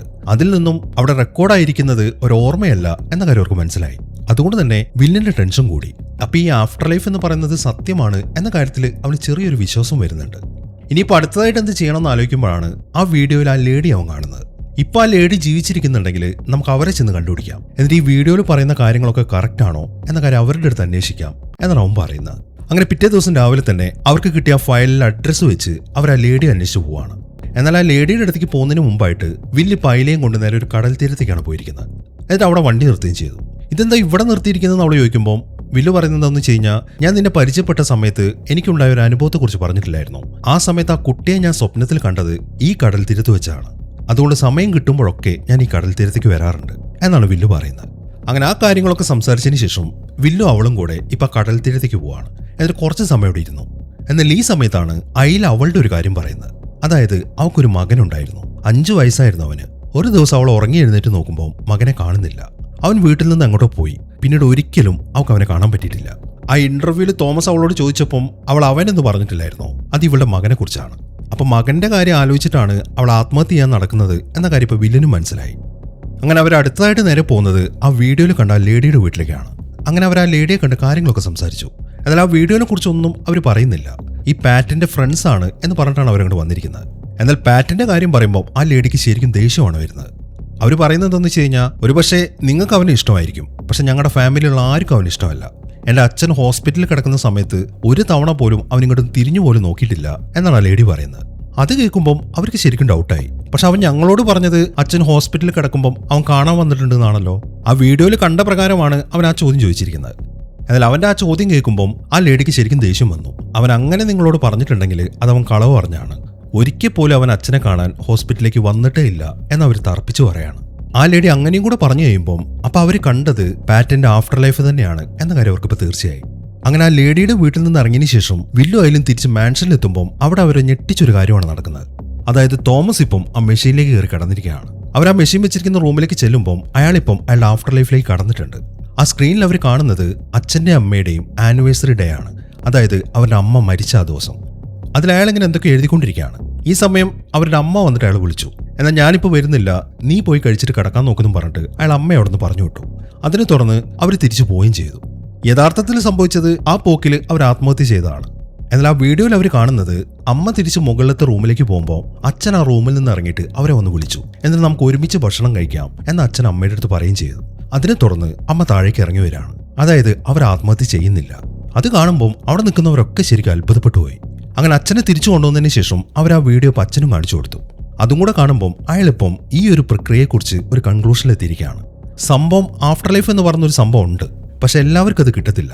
അതായത് ഈ ആത്മഹത്യ ചെയ്താലൊന്നും ആഫ്റ്റർ ലൈഫ് ആർക്കും കിട്ടാൻ പോകുന്നില്ല. ഈ ആഫ്റ്റർ ലൈഫ് ഒരാൾക്ക് കിട്ടിക്കഴിഞ്ഞാൽ ഈ ജീവിതത്തിൽ നമുക്ക് എന്തെങ്കിലും ചെയ്യാൻ പറ്റിയിട്ടില്ലെങ്കിൽ അതിനെക്കുറിച്ച് ഓർത്ത് നമ്മൾ റിഗ്രറ്റ് ചെയ്യുന്നുണ്ടെങ്കിൽ അത് തിരുത്താൻ ആഫ്റ്റർ ലൈഫിൽ ഒരു അവസരം കിട്ടും. ആ വീഡിയോയിൽ അത് വ്യക്തമാണ്. ഇപ്പൊ പാറ്റ് ഫിലിപ്സിന്റെ കാര്യം നോക്കുകയാണെങ്കിൽ അയാളുടെ യഥാർത്ഥ ജീവിതത്തിൽ ഏറ്റവും കൂടുതൽ വിഷമിച്ചത് അച്ഛനെ കുറിച്ച് ഓർത്തിട്ടാണ്. ഹോസ്പിറ്റലിൽ കിടക്കുമ്പോൾ അയാൾ അച്ഛനെ കാണാൻ പോയില്ല. അതുകൊണ്ട് അയാളുടെ ആഫ്റ്റർ ലൈഫിലേക്ക് വന്നപ്പം അയാൾ ആദ്യം പോകുന്നത് അച്ഛനെ കാണാൻ വേണ്ടിയിട്ടാണ്. അതേപോലെ തന്നെ തോമസിന്റെ കാര്യം പറയുകയാണെങ്കിൽ അയാളുടെ ഏറ്റവും വലിയ വിഷമം അയാളുടെ ഭാര്യ ആത്മഹത്യ ചെയ്തതാണ്. എന്നാൽ ആഫ്റ്റർ ലൈഫിലേക്ക് വന്നപ്പം ആ തെറ്റ് അയാൾ തിരുത്തി. അതുകൊണ്ട് തന്നെ ആഫ്റ്റർ ലൈഫിൽ അയാളുടെ ഭാര്യ മരിക്കുന്നില്ല. ഈ ഒരു കാര്യങ്ങളൊക്കെ തോമസ് പറയുമ്പം അങ്ങനെയാണെങ്കിൽ ഈ സംഭവം നമ്മൾ ഒരിക്കലും പുറത്തു വിടണ്ട. ഇത് പുറത്തു വിട്ട് കഴിഞ്ഞാൽ അത് മൊത്തത്തിൽ പ്രശ്നമാവും. നമുക്ക് ആർക്കും തന്നെ പിന്നെ വെളിയിലേക്ക് ഇറങ്ങാൻ പറ്റത്തില്ല. കാരണം ആഫ്റ്റർ ലൈഫ് ഉണ്ടെന്ന് വിശ്വസിച്ചിട്ട് ഒരുപാട് ആൾക്കാരാണ് ആത്മഹത്യ ചെയ്തിരിക്കുന്നത്. അവർക്ക് ആർക്കും തന്നെ ഇപ്പോൾ ആഫ്റ്റർ ലൈഫ് കിട്ടിയിട്ടും ഉണ്ടാവത്തില്ല. അതുകൊണ്ട് മിണ്ടാതിരിക്കുന്നതാണ് നല്ലത് എന്നാണ് ടോബി പറയുന്നത്. അതെല്ലാം കേൾക്കുമ്പം അത് ശരിയാണ് എന്ന കാര്യം തോമസിന് മനസ്സിലായി. അതുകൊണ്ട് തന്നെ ആ മെഷീൻ നശിപ്പിച്ച് കളയാം എന്നാണ് അയാളിപ്പോൾ പറയുന്നത്. അതിനെ തുടർന്ന് അവർ വേഗം മെഷീൻ വെച്ചിരിക്കുന്ന റൂമിലേക്ക് എത്തി. എന്നിട്ട് അത് നശിപ്പിക്കാനുള്ള കാര്യങ്ങളൊക്കെ ചെയ്തുകൊണ്ടിരിക്കുമ്പോഴാണ് കൂപ്പർ വന്നിട്ട് അവരെ വിളിക്കുന്നത്. ഇവിടെ താമസിക്കുന്ന ആൾക്കാരൊക്കെ പുറത്തു കൂടിയിട്ടുണ്ട്. അവർക്ക് എല്ലാവർക്കും തന്നെ ഇവിടെ നടന്നത് എന്താണെന്ന് അറിയണമെന്നാണ് പറയുന്നത്. അതുകൊണ്ട് നിങ്ങൾ വേഗം വെളിയിലേക്ക് പോവാ എന്നാണ് കൂപ്പർ ഇപ്പോൾ തോമസിന്റെ അടുത്ത് പറയുന്നത്. അതിനെ തുടർന്ന് തോമസ് ഇപ്പോൾ എല്ലാവരുടെ അടുത്തേക്കും ചെന്നു. എന്നിട്ട് അയാൾ കാര്യങ്ങളൊക്കെ പറയാൻ തുടങ്ങുമ്പോഴാണ് പെട്ടെന്നൊരു വെടിശബ്ദം കേൾക്കുന്നത്. അത് ഷൂട്ട് ചെയ്തത് അവരവിടെ നിന്ന് പറഞ്ഞു വിട്ട ആ ലേസിയാണ്. ആ വെടി കൊണ്ടിരിക്കുന്നത് ഐലയ്ക്കും അവളുടെ വയറ്റിലാണ് അത് കൊണ്ടിരിക്കുന്നത്. അവളെ രക്ഷിക്കാൻ പറ്റത്തില്ല എന്ന കാര്യം അവർക്ക് മനസ്സിലായി. അങ്ങനെ ഉടനെ തന്നെ ഐല മരിച്ചു പോവാണ്. അങ്ങനെ കുറച്ച് സമയം കഴിഞ്ഞു. ഐല മരിച്ചതുകൊണ്ട് വില്ലിനാണെങ്കിൽ വല്ലാത്തൊരു സങ്കടമായിരുന്നു. അവൻ എന്തെന്ന് വെച്ച് കഴിഞ്ഞാൽ ആരും കാണാതെ വേഗം തന്നെ ആ മെഷീൻ വെച്ച റൂമിലേക്ക് പോയി. എന്നിട്ട് അവൻ തന്നെ സ്വയം ആ മെഷീൻ അവന്റെ ശരീരത്തിലേക്ക് കണക്ട് ചെയ്യാണ്. എന്താണ് അവന്റെ ആഫ്റ്റർ ലൈഫിൽ നടക്കുന്നത് എന്ന് അവൻ അറിയണം. അങ്ങനെ കണക്ട് ചെയ്ത് കുറച്ച് സമയം കഴിഞ്ഞപ്പോൾ അവൻ അവന്റെ ആഫ്റ്റർ ലൈഫിലേക്ക് കടന്നു. അത് മറ്റെവിടെയുമല്ല, അത് ആ ബോട്ടിലായിരുന്നു. അതായത് ഈ സിനിമയുടെ തുടക്കത്തിൽ നമ്മൾ കണ്ട അതേ സ്ഥലത്ത്. ഈ സമയമാകുമ്പോഴേക്കും ടോബിയും തോമസും ആ റൂമിലേക്ക് വന്നു. അവർക്കും ഇപ്പൊ ആ സ്ക്രീനിൽ കാര്യങ്ങളൊക്കെ കാണാൻ പറ്റുന്നുണ്ട്. അങ്ങനെ അവൻ ആ ബോട്ടിനകത്തേക്ക് കയറി. പഴയതുപോലെ തന്നെ അവിടെ ആ TV വെച്ചിട്ടുണ്ട്. അതിൽ അവന്റെ അച്ഛൻ്റെ ആ ന്യൂസാണ് പറയുന്നത്. അവൻ ചെന്നിട്ട് ആ ന്യൂസ് അങ്ങോട്ട് ഓഫ് ചെയ്തു. ഈ സമയത്താണ് അവൻ ഐലയെ കാണുന്നത്. എന്നാൽ ഇവിടെ അവന്റെ ആഫ്റ്റർ ലൈഫിലേക്ക് വന്നിരിക്കുന്നത് ആ മെഷീൻ വഴിയാണ്. അവൻ ഇതുവരെയായിട്ട് മരിച്ചിട്ടില്ല. അതുകൊണ്ട് ഇപ്പൊ അവൻ അവിടെ കാണുന്ന ഐല അവന്റെ ഒരു ഓർമ്മ മാത്രമാണ്. അതായത് അവന്റെ തന്നെ ഒരു ഭാഗം. എന്താണ് അവിടെ സംഭവിക്കുന്നത് എന്ന കാര്യം അവളിപ്പോൾ അവൻ എക്സ്പ്ലെയിൻ ചെയ്തു കൊടുക്കുകയാണ്. ഈ ഐല ഇതിനു മുമ്പ് ഒരുപാട് ജീവിതം ജീവിച്ചിട്ടുണ്ട്. ഇവൾ ഈ വില്ലനെ പരിചയപ്പെടുകയും ചെയ്തിട്ടുണ്ട്. പരിചയപ്പെടുന്നത് മുഴുവൻ ഈ ബോട്ടിൽ വെച്ചിട്ട് തന്നെയാണ്. അങ്ങനെ ആ ജീവിതത്തിലൊക്കെ അവൾ ആത്മഹത്യ ചെയ്യുകയും ചെയ്തിട്ടുണ്ട്. പിന്നെ ആദ്യത്തെ തവണ അവർ തമ്മിൽ പരിചയപ്പെട്ടപ്പം അന്ന് അവളെ ഇറങ്ങിപ്പോയെങ്കിലും അവൻ ബോട്ടിൽ നിന്ന് ഇറങ്ങിപ്പോയിട്ടില്ലായിരുന്നു. എന്നിട്ട് അച്ഛനെ കാണാതെ അവൻ തിരിച്ചുപോയി. അങ്ങനെ പിറ്റേ ദിവസം ന്യൂസിൽ അവനൊരു വാർത്ത കണ്ടു. അതായത് ഒരു പെൺകുട്ടി കടലിൽ മുങ്ങി മരിച്ചു എന്ന്. ആ സമയം അവന് വല്ലാത്തൊരു വിഷമം വന്നു. അന്ന് ആ ബോട്ടിൽ നിന്ന് ഇറങ്ങിയിട്ടുണ്ടായിരുന്നെങ്കിൽ തനിക്ക് അവളെ രക്ഷിക്കാൻ പറ്റിയെന്ന് ഓർത്തിട്ടായിരുന്നു പിന്നീടുള്ള കാലം മുഴുവൻ അവന്റെ വിഷമം. അങ്ങനെ എല്ലാവരും മരിക്കുന്ന പോലെ ഒരു ദിവസം അവനും മരിച്ചു. പക്ഷെ ഐലയെ കുറിച്ചുള്ള റിഗ്രറ്റ് ഉള്ളതുകൊണ്ട് ഇവിടെ തന്നെയാണ് അവന്റെ ആഫ്റ്റർ ലൈഫ് കിട്ടിയത്. എന്നാൽ ഓരോ തവണ ആഫ്റ്റർ ലൈഫിലേക്ക് വരുമ്പോഴും അവൾ ആത്മഹത്യ ചെയ്യായിരുന്നു. എന്നാൽ അവളുടെ ഇപ്പൊ കഴിഞ്ഞ ഈ ജീവിതത്തിൽ മാത്രം അവൻ അവളെ രക്ഷിക്കാൻ പറ്റി. എങ്കിലും ഈ ജീവിതത്തിൽ അവൾ മരിച്ചു. പക്ഷെ ഈ മരണം അവന്റെ മിസ്റ്റേക്ക് കൊണ്ടല്ല. അതുകൊണ്ട് ഇവളുടെ കാര്യത്തിൽ ഇനി അങ്ങോട്ട് ആ റിഗ്രറ്റ് ഉണ്ടാവത്തില്ല. പിന്നെ വേറൊരു കാര്യം പറയുകയാണെങ്കിൽ ഈ വില്ലിനെ സംബന്ധിച്ച് അവന്റെ ആഫ്റ്റർ ലൈഫ് എന്ന് പറയുന്നത് അവനൊരു ലൂപ്പായിരുന്നു. ഓരോ തവണ അവൻ ആഫ്റ്റർ ലൈഫിലേക്ക് വരുമ്പോഴും അവന്റെ മിസ്റ്റേക്ക് കാരണം അവൾ മരിക്കും. അതുകൊണ്ട് പിന്നെയും അവൻ ഇവിടേക്ക് തന്നെ എത്തിപ്പെടും. പക്ഷേ ഈ ആഫ്റ്റർ ലൈഫിലേക്ക് വരുന്ന സമയത്ത് പഴയ ലൈഫിൽ നടന്ന ഒരു കാര്യവും ആർക്കും ഓർമ്മ വരത്തില്ല. എങ്കിലും ചില ആൾക്കാരെയൊക്കെ തിരിച്ചറിയാൻ സാധ്യതയുണ്ട്. അതുകൊണ്ടാണ് ഈ സിനിമയുടെ തുടക്കത്തിൽ ആ ബോട്ടിൽ വെച്ചിട്ട് അവൻ അവളെ കണ്ടപ്പം നിന്നെ ഞാൻ എവിടെയോ കണ്ടിട്ടുണ്ടല്ലോ എന്നവൻ ചോദിച്ചത്. ഇനിയിപ്പോൾ ഇവന് സംഭവിക്കാൻ പോകുന്നത് എന്താണെന്ന് വെച്ച് കഴിഞ്ഞാൽ ഇവളെക്കുറിച്ച് ഓർത്തിട്ടുള്ള അവൻ്റെ റിഗ്രറ്റ് പോയല്ലോ. അതുകൊണ്ട് ഇനി ഇവൻ മരിക്കുമ്പം ഈ ഒരു സ്ഥലത്തേക്ക് ആയിരിക്കത്തില്ല അവൻ വരാൻ പോകുന്നത്. മാത്രമല്ല അവൻ അവളെ കണ്ടോന്ന് പോലും വരത്തില്ല. ഈ ഒരു കാര്യമാണ് അവളിപ്പോൾ അവൻ്റെ അടുത്ത് പറയുന്നത്. അങ്ങനെ അവൾ ആ കാര്യങ്ങളൊക്കെ പറഞ്ഞുകൊണ്ടിരിക്കുമ്പോഴാണ് അവനൊരു ശബ്ദം കേൾക്കുന്നത്. അത് അവൻ്റെ അച്ഛൻ്റെയും ബ്രദറിൻ്റെയും ആയിരുന്നു. അവരിപ്പോഴും ആ റൂമിൽ നിന്നിട്ട് അവനെ തിരിച്ചെടുക്കാൻ ശ്രമിച്ചുകൊണ്ടിരിക്കുകയാണ്. എന്നാൽ അവനാണെങ്കിൽ ഇപ്പോൾ പോകാൻ താല്പര്യമില്ല. കാരണം അവൻ ഇനിയും അവളോട് സംസാരിക്കാനുണ്ട്. അങ്ങനെ കുറേ സമയം ഈ ആഫ്റ്റർ ലൈഫിൽ നിന്നുകൊണ്ട് അവർക്ക് അവനെ തിരിച്ചു കൊണ്ടുവരാൻ പറ്റിയില്ല. ആ മെഷീനിൽ വെച്ചിട്ട് അവൻ മരിച്ചു പോവാണ്.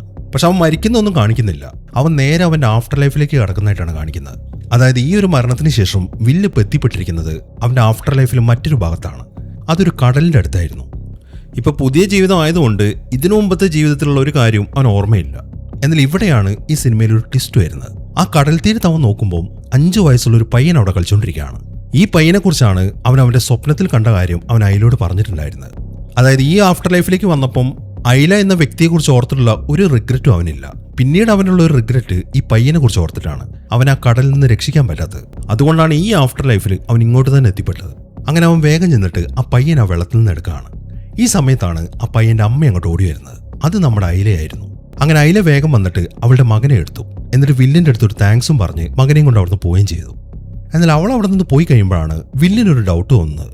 ഇവളെ ഞാൻ എവിടെയോ കണ്ടിട്ടുണ്ടല്ലോ എന്ന്. അങ്ങനെ ആ ഡൗട്ട് വന്നതുകൊണ്ട് അവനിപ്പം അവളുടെ പുറകെ പോവാണ്.